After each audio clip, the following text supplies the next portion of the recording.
সাহায্যের অর্থ কাটমানির অভিযোগ উঠল, আর তা নিয়ে রীতিমতো তোলপাড়। সরকারি যে টাকা তার কাটমানি করার অভিযোগ উঠল। ঘটনা কৃষ্ণপুর বিধানসভার চাকমাঘাট এলাকায়। অভিযোগের তীর রয়েছে স্থানীয় একাংশ প্রভাবশালীর দিকে এবং জানা গেছে যে এই পুরো ঘটনায় কিন্তু সংশ্লিষ্ট মহলে চাপা উত্তেজনা বিরাজ করছে। 29 বিধানসভা কেন্দ্রের এই ঘটনা, যেখানে প্রশ্ন উঠছে এক কাটমানির বিশাল অঙ্কের টাকা শুধু কি প্রভাবশালীদের পকেটেই ঢুকছে, আর যদি না হয় তাহলে এলাকা জুড়ে সেই কাটমানির ক্ষোভ কেন বাড়ছে। জানা গেছে যে 2025-26 অর্থ বছরে জনজাতি কল্যাণ যোজনায় তেলিয়ামুড়া মহকুমায় 3টি বিধানসভা কেন্দ্রের জন্য 600 জন বেনিফিশিয়ারির নামে তালিকা চাওয়া হয়। সে মোতাবেক তেলিয়ামুড়া মহকুমা শাসকের জনজাতি কল্যাণ দপ্তর থেকে 3টি ব্লক অর্থাৎ তেলিয়ামুড়া, কল্যাণপুর এবং মুঙ্গিয়াকামি বিএসির চেয়ারম্যান নিয়ে একটি বৈঠক হয়।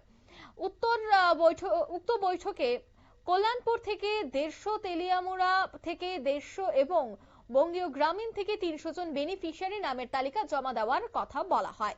যেহেতু মুঙ্গিয়াকামি ব্লক সম্পূর্ণ এডিসি এলাকা এবং সবকটি পঞ্চায়েত ভিলেজ কাউন্সিলের অধীনে, তাই সেখানে অন্য দুটি ব্লক থেকে বেশি বেনিফিশিয়ারি দেওয়ার কথা আলোচনায় উঠে আসে। তবে পরবর্তী সময়ে বেশ কিছু প্রভাবশালীর নির্দেশে নাকি এই আবেদন বা বেশ কিছু প্রভাবশালী নাকি নির্দেশ দেন যারা যারা আবেদন করবে তাদের সকলকে তালিকাভুক্ত করার জন্য।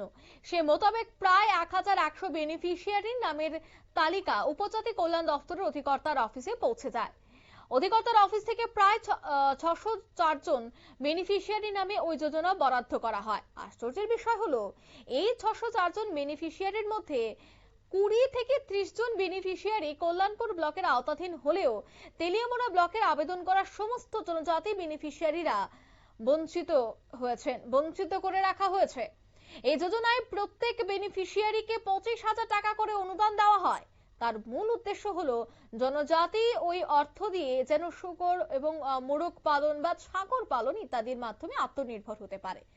আর আশ্চর্যের বিষয় হলো, মহকুমা শাসকের অফিস থেকে বেনিফিশিয়ারিদের নামের তালিকা পাঠানোর সময় প্রত্যেক বেনিফিশিয়ারির নাম, ঠিকানা, ব্যাংক অ্যাকাউন্ট নম্বর, মোবাইল নম্বর ইত্যাদি দেওয়া হলেও পরবর্তী সময়ে অধিকর্তার অফিস থেকে মঞ্জুর হওয়া বেনিফিশিয়ারিদের তালিকার কোনো প্রকার ঠিকানা, নম্বর বা কোনো ব্লকের অধীনেই এই বেনিফিশিয়ারিরা তার কোনো উল্লেখ করা হয়নি।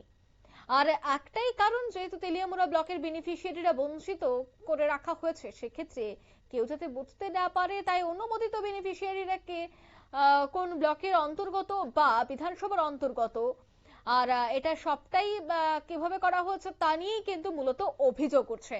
মোট 604 জন বেনিফিশিয়ারির অ্যাকাউন্টে 25,000 টাকা করে দেওয়া হয়। অভিযোগ, ওই টাকা থেকেই নাকি বেশ কিছু টাকা সেখানে কাটমানির অভিযোগ কিন্তু উঠে আছে। এই বিষয়ে কি উঠে আছে শোনাবো একবার। আমার নাম রাকেশ মারা। এটা কোন জায়গা? এটা চাকমাঘাট ভূমিহীন কলোনি। আজকে থেকে 2-3 মাস আগে আপনার অ্যাকাউন্টে 25,000 টাকা করে ঢুকছিল। কি এর ইয়েতে ঢুকছিল এটা? এটা কে লোন জানি না কিটা জানি। ঢুকছে পরে কত টাকা পাইছেন আপনি?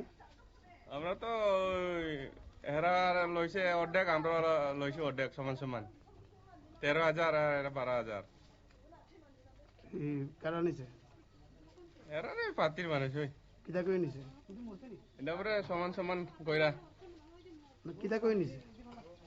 এটা সমান সমান কইরা নেমন লাগে পরে এটা কইছে আর কি। এটা কোন জায়গা এটা?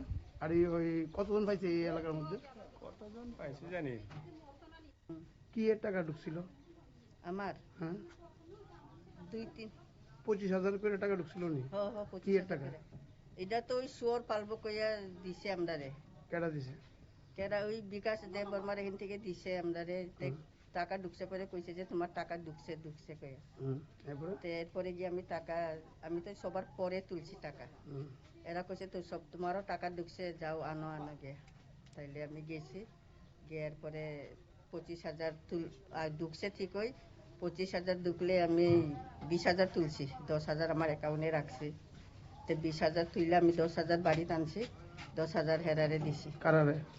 যারা প্রার্থী করে তারাই কইছে যে 10,000 দেওয়ান লাগে কইয়া কেডা এটাই তো কারারে দিছেন কারারে দিছি নাম কোথায় নেই নাম কারে দিছেন 10,000 টাকা কারে দিছেন কারে দিছি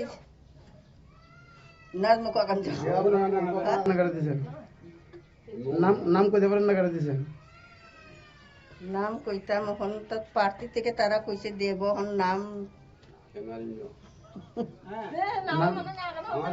নাম কইতেন না নাম কইতেন না নাম এখন প্রার্থীর থেকে তারা আইছে তারা নাম আমি তারা জানি না কোন পার্ট আপনারা শুনলেন এই অভিযোগ, অর্থাৎ তিনি কিন্তু অভিযোগ করছেন যে যে টাকা পেয়েছেন সেই টাকা থেকেও কাটমানি দিতে হয়েছে, এমনটাই কিন্তু অভিযোগ।